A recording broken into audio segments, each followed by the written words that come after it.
Hello dear future officers. तो एक बार फिर से आप सभी का बहुत बहुत स्वागत है।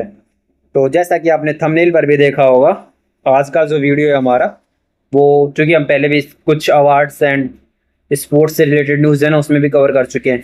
लेकिन ये है ना, ये बहुत इंपॉर्टेंट सेशन है क्योंकि इसमें हम नोबेल पुरस्कार 2025 के और फिल्म के अलावा और भी इम्पोर्टेंट जो अवार्ड थे 2025 जून से लेके 2026 तक के अभी तक के जो इम्पोर्टेंट है, और सीएपीएफ एग्जाम के लिए मोस्ट इम्पोर्टेंट इसलिए बोल रहा हूँ क्योंकि इसमें है ना फिल्म वगैरह नोबेल पुरस्कार से जो अवार्ड मैंने पिक किए है ना, ये थीम है ना 2024 तक, 2016 से लेके 2024 तक जो हमने अभी सीरीज कंप्लीट की है ना पीवाईक्यूज की। हर साल फिल्म से तो हर साल क्वेश्चन था, यहाँ तक कि नोबेल से भी एक साल छोड़ के कभी एक साल 2 साल, फिल्म से दो दो तीन तीन क्वेश्चन मिले हैं फिल्म के अवार्डों से। तो बहुत इंपॉर्टेंट ये सेशन है अगर आप सीएपीएफएससी का अगर आप एग्जाम दे रहे हो, और भी अगर और कोई भी एग्जाम दे रहे हो जिनमें इस तरीके से क्वेश्चन आते हैं, अवार्ड मैक्सिमम में तो आते ही हैं जिनमें करंट आता है, तो उनके लिए भी बहुत इंपॉर्टेंट है। तो स्टार्ट हम नोबेल पुरस्कार से करते हैं बिना किसी देरी के। तो चूंकि 2025 वाले नोबेल पुरस्कार हैं, 26 वालों की भी घोषणा हुई नहीं है, क्योंकि अक्टूबर के अराउंड घोषणा होती है, तो अभी अभी जुलाई चल रहा है, तो 2025 के एम पढ़ने हैं।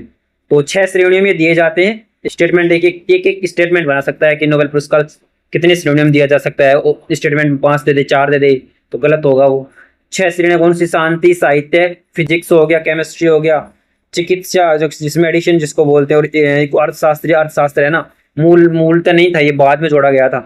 तो इसमें किन व्यक्तियों को दिया जाता है? उन व्यक्तियों को सम्मानित किया जाता है तो मानवता की भलाई के लिए असाधारण योगदान दे। यह दस्तावेज सभी विजेताओं के लिए विस्तृत जानकारी ये इसमें हम पढ़ने वाले हैं।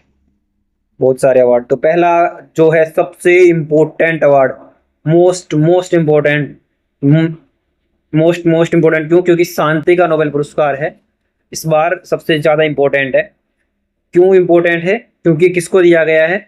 ये दिया गया है क्योंकि इस जो अवार्ड है ना, इसके लिए है ना डोनाल्ड ट्रंप है ना, वो बहुत ही मगजमारी कर रहा था, लेकिन उसको नहीं दिया गया ये अवार्ड।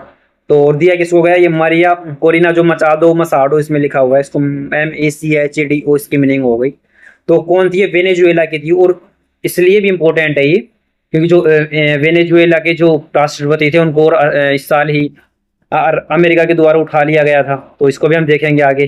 तो वेनेजुएला के लोगों के लोकतांत्रिक अधिकारों को बढ़ावा देने के लिए ये लगातार प्रयासरत थी, और इसलिए इनको पुरस्कार दिया गया था, मतलब इनकी जान पे खेल कर, क्योंकि वो तानाशाह था और उसके खिलाफ ये क्या कर रही थी, लोगों में लोकतांत्रिक अधिकारों को बढ़ावा देने के लिए लड़ाई लड़ रही थी।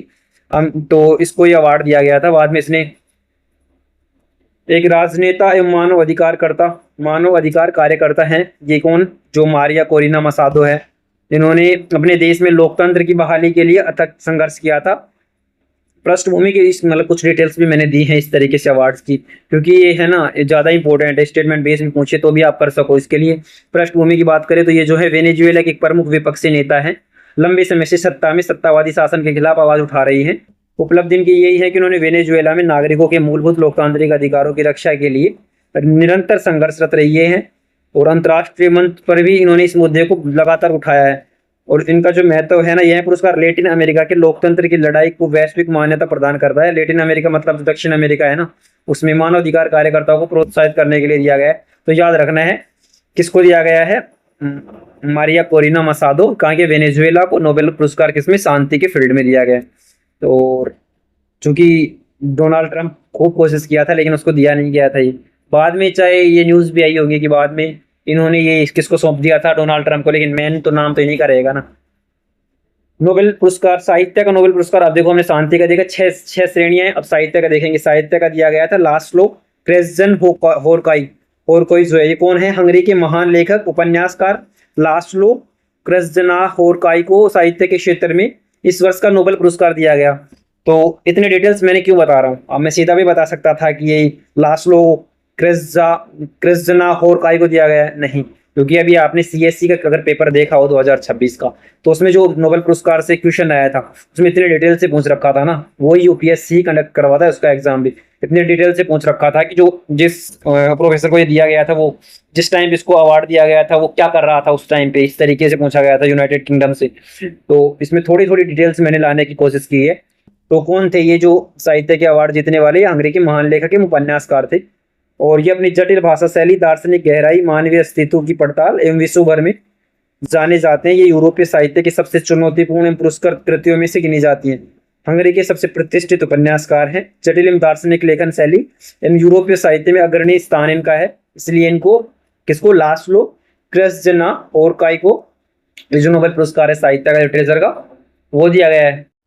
अब हम केमिस्ट्री के नोबेल पुरस्कार की बात करें तो केमिस्ट्री के फील्ड का जो दिया गया है वो 3 लोगों को दिया गया है, एक साथ 3 वैज्ञानिकों को दिया गया है। किस लिए? मेंटल ऑर्गेनिक जो फ्रेमवर्क है MOF के विकास के लिए 3 वैज्ञानिकों को एक साथ दिया गया है। MOF क्या है? एक विशेष प्रकार की सामग्री है जिसका उपयोग किसमें? गैस के भंडारण में, जल शुद्धिकरण में, दवा वितरण जैसे क्षेत्रों के लिए किया जाता है। अब ये 3 लोग कौन कौन से हैं? एक तो है जापान का सुसुमु किटागावा, जो MOF के प्रारंभिक विकास के लिए अग्रणी भूमिका इन्होंने निभाई थी। सुसुमु किटागावा कहाँ के थे? जापान के। दूसरे थे इंग्लैंड के, जिसको रिचर्ड रॉबर्टसन बोलते हैं। इनका नाम क्या है? Richard Robertson. तो इन्होंने इसकी संरचना एवं डिजाइनिंग में योगदान दिया था। और तीसरा था उमर एम यागी, ये अमेरिका के थे। इन्होंने MOF के व्यवहारिक अनुप्रयोग को विकास को बढ़ावा दिया था। मतलब 3 लोगों का इसमें कॉन्ट्रीब्यूशन था। Susumu Kitagawa Japan, Richard Robertson England, ये बाद में शायद ऑस्ट्रेलिया भी लिखा हुआ है, तो ऑस्ट्रेलिया शिफ्ट वगैरह हो गए होंगे। उमर एम यागी हो गए अमेरिका से। तो ये तीनों को केमिस्ट्री का नोबेल पुरस्कार दिया गया था। नेक्स्ट नोबेल पुरस्कार चिकित्सा क्षेत्र या मेडिसिन का जिसको बोलते हैं, शारीरिक क्रिया विज्ञान का, जो किसको दिया गया था? वो 3 लोगों को ये दिया गया था, मैरी ई बेक्रोफ, फ्रेड रामस्टेल और Simone Sakaguchi. Simone Sakaguchi Japan से थे और बाकी 2 जो मैरी ई बेक्रोफ और फ्रेड रामस्टेल थे। फ्रेड रामस्टेल ये कहाँ से थे? USA से थे। इनको किसके लिए? पेरिफेरल इम्यून टॉलरेंस पर क्रांतिकारी खोज के लिए इन तीनों को ये पुरस्कार दिया गया था। और ऑटो इम्यून रोगों एवं एलर्जी के जो इलाज है ना, उसके लिए एक नए रास्ते खोलती है। क्या? ये पेरिफेरल इम्यून टॉलरेंस, यह प्रक्रिया है। तो एक है क्या इसके बारे में? पेरिफेरल इम्यून टॉलरेंस एक प्रक्रिया है, वह प्रक्रिया है जिसमें शरीर की प्रतिरक्षा प्रणाली स्वयं के ऊतकों पर हमला करना बंद कर देगी।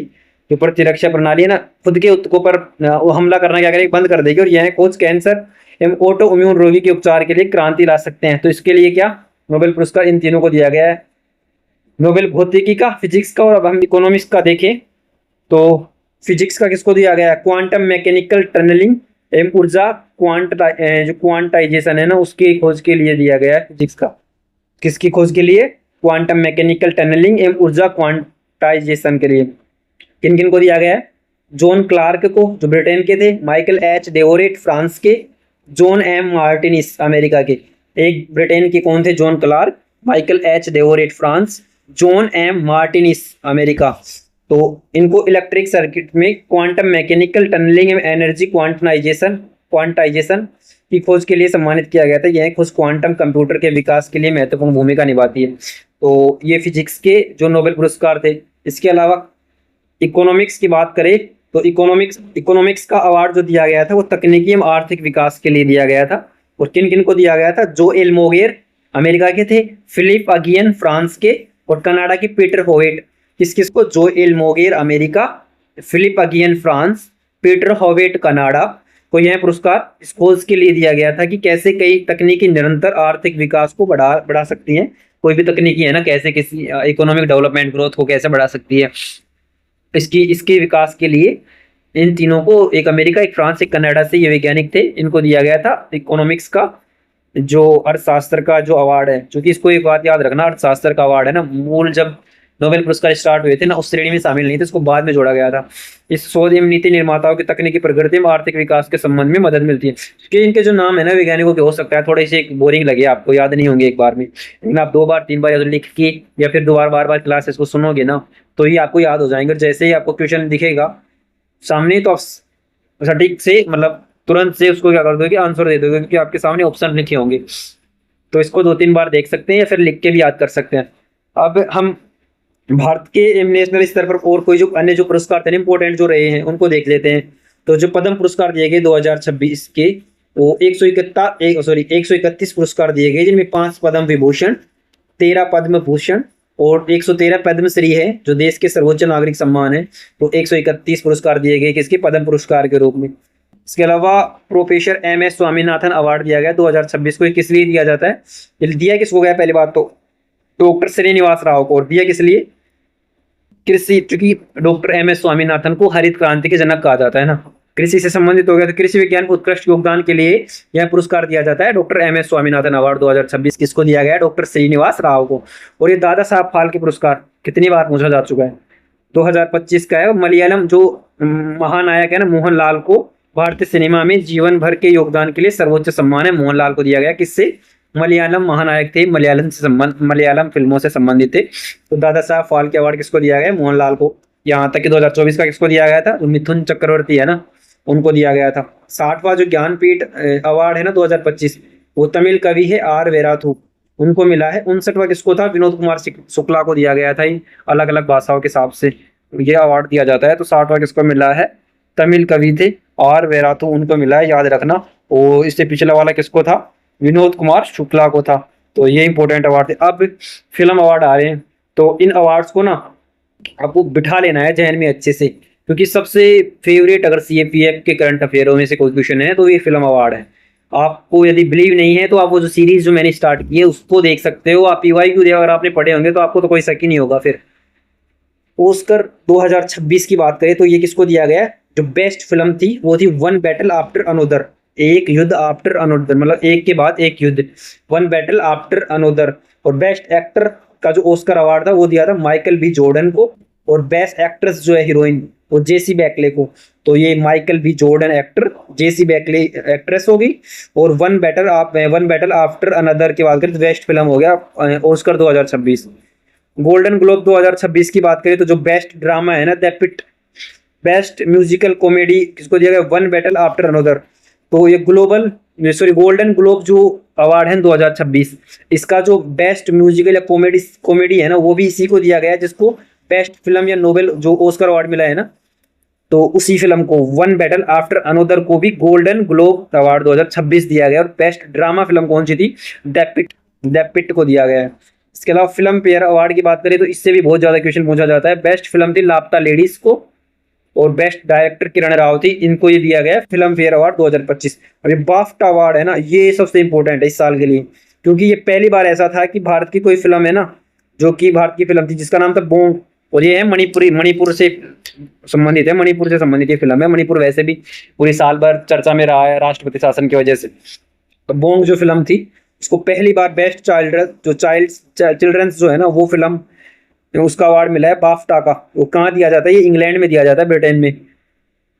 तो बेस्ट फिल्म थी वन बैटल आफ्टर अनदर। देखो इसमें देखो ये one battle after another, one battle after another, one battle after another, तीनों अवार्डों में ये याद रखी है। तो आपको ये याद रखना है अच्छे से। ग्रैमी से सबसे ज्यादा यही याद रखना है बेस्ट जो चिल्ड्रंस फिल्म है ना वो बोंग थी, भारत की पहली फिल्म है जो बाफ्टा अवार्ड में पहली बार इसका नाम आया। इसके अलावा ग्रैमी अवार्ड दिया गया है, ये भी फिल्मों से संबंधित है। एल्बम ऑफ द ईयर किसको? डेबी टेरर मास फोटोज को एल्बम ऑफ द ईयर। और बेस्ट ऑडियो बुक किसको? दलाई लामा जो है ना उसकी जो ऑडियो बुक है उसको ग्रैमी अवार्ड मिला है 2026 का मेडिटेशन के लिए। इसके अलावा नेशनल जो फिल्म अवार्ड है तो ये तो आपको अच्छे से याद हो ही जाएगी, क्योंकि ये जो पीएससी से संबंधित रह गई ना। नेशनल फिल्म अवार्ड 2025 जो है वो best film 12th fail, best actor Shahrukh Khan और विक्रांत मैसी और शाहरुख खान बेस्ट एक्टर थे। और 12वीं फेल जो है 12th फेल ये फिल्म थी बेस्ट, जिसको नेशनल फिल्म अवार्ड मिला है। इसके अलावा खेल पर्यावरण एवं विशेष सम्मान 2025-26 के कुछ जो स्पोर्ट्स से रिलेटेड पर्यावरण से रिलेटेड देखे तो बैलन डी जो आर 2025 है ना पुरुषों में किसको? ओस्माने डेम्बेले और एताना बोनमाती महिला को। ये बेलेन में जो DR 2025 अवार्ड फुटबॉल से संबंधित है वो दिया गया है ओस्माने डेम्बेले और एताना बोनमाती को। स्टॉकहोम वाटर प्राइज जो है, स्टॉकहोम का वाटर प्राइज 2026 जो अवार्ड दिया जाता है इंटरनेशनल, वो ईरान के कावे मदानी को जल संसाधन से संबंधित है। ये इसलिए इंपॉर्टेंट है क्योंकि साल भर ईरान है ना, ईरान में युद्ध वगैरह चल रहा था। वही दूसरी ओर देखो ईरान ने कावे मदानी जो है ईरान के, उन्होंने ये स्टॉकहोम वाटर प्राइज जीता 2026 का। बीबीसी इंडियन स्पोर्ट्स वुमेन 2025 स्मृति मंदाना क्रिकेट को यह सम्माना, क्रिकेट से संबंधित है स्मृति मंदाना को। तो ये इन BBC Indian sports women prize मिला। नीरज चोपड़ा को भी एक अवार्ड मिला, कौन सा? टेरिटोरियल आर्मी में एक ऑनररी लेफ्टिनेंट कर्नल की रैंक प्रदान की गई, किसको? नीरज चोपड़ा को। और टाइलर प्राइज जो है वो डॉक्टर टोबी केस को सम्मानित किया गया पर्यावरण के लिए। टाइलर, ये सीधा आ सकता है कि टाइलर प्राइज जो अवार्ड है वो किससे संबंधित है, तो याद रखना पर्यावरण से संबंधित है। इसके अलावा गांधी शांति पुरस्कार, ये ग्रेसा मार्शल को शांति एवं मानव अधिकारों के लिए दिया गया था, गांधी शांति पुरस्कार 2025। तो ये अवार्ड हो गए किसके, फिल्मों से रिलेटेड। और प्रधानमंत्री नरेंद्र मोदी को भी एक अवार्ड दिया गया था, speaker of the Knesset medal, speaker of the Knesset medal, Ethiopia का सर्वोच्च नागरिक सम्मान है, निशान ऑफ इथोपिया, निशान ऑफ इथोपिया किसको दिया गया अवार्ड है, ये प्रधानमंत्री पीएम जो है हमारे नरेंद्र मोदी उनको मिले हैं। अब मोटा मोटा अगर उसको क्विक रिवीजन करें, क्विक रिवीजन देखें इनका सभी अवार्डों का 2025-26 के, अभी हमने पढ़ी जितने का। 6 नोबल श्रेणी हमने देखी, शांति, साहित्य, भौतिकी, रसायन, चिकित्सा और अर्थशास्त्र। इसके अलावा टोटल 131 जो पद्म पुरस्कार है, 5 विभूषण, 13 भूषण और 113 पद्मश्री, तो जिसमें रोहित शर्मा जैसे क्रिकेटर जो हैं वो भी इसमें शामिल थे। भारतीय फिल्मों की बात करें तो अंतर्राष्ट्रीय मंच पर भारतीय जो सिनेमा की उपलब्धियां 3 फिल्मों पर, वो हमने बाफ्टा देखी और भी देखी, वो सारी पढ़ चुके हैं हम। इसके अलावा कुछ उल्लेखनीय उपलब्धियां हमने देखी, ये कुछ देखो क्विक रिवीजन यहाँ से देखो, तो मारिया कोरिना मसादो है ना, उन्होंने लोकतंत्र के लिए संघर्ष, शांति का नोबेल पुरस्कार मिला था। लास्लो कृष्णन हॉरकोई जो है साहित्य की महानता के लिए नोबेल पुरस्कार। एमओएफ तकनीक के लिए, रासायनिक विज्ञान की। बोंग बाफ्टा की जो भारत की पहली फिल्म थी। स्मृति मंदाना को खेल में महिला सशक्तिकरण को दिखावा बढ़ावा देता है। इंदौर जो है उसको स्वच्छ वायु सर्वेक्षण 2025 में प्रथम स्थान मिला है। तो इसका जो महत्व क्या है इन अवार्डों का भारत के परिप्रेक्ष्य में देखें तो 2025-26 का वर्ष विज्ञान, साहित्य, खेल, सिनेमा एवं सामाजिक क्षेत्र की अभूतपूर्व उपलब्धियों का एक वर्ष रहा है। इन पुरस्कारों में उन महान व्यक्तियों को सम्मानित किया जिन्होंने मानवता की सेवा में अपना जीवन क्या किया है, समर्पित किया है। तो ये क्या थे, ओवरऑल हमारे अवार्ड थे। और ये जो क्लास है इससे आपको 1 से 2 क्वेश्चन जरूर देखने को मिलेंगे, डेफिनेटली देखने को मिलेंगे, क्योंकि हर साल पूछता है, हमने पीवाई की उसके बेस पे उठाए हैं। तो इस वीडियो में इतना ही, मिलते हैं नेक्स्ट सीरीज के नेक्स्ट वीडियो में। आप इसको कंटिन्यू फॉलो कीजिए तो आपको करंट अफेयर के बहुत सारे क्वेश्चंस का जो है ना फायदा हो जाएगा सीधे सीधे। तो मिलते हैं नेक्स्ट वीडियो में, अभी के लिए इतना ही, धन्यवाद। वीडियो को लाइक और चैनल को सब्सक्राइब किए बिना तो जाना नहीं।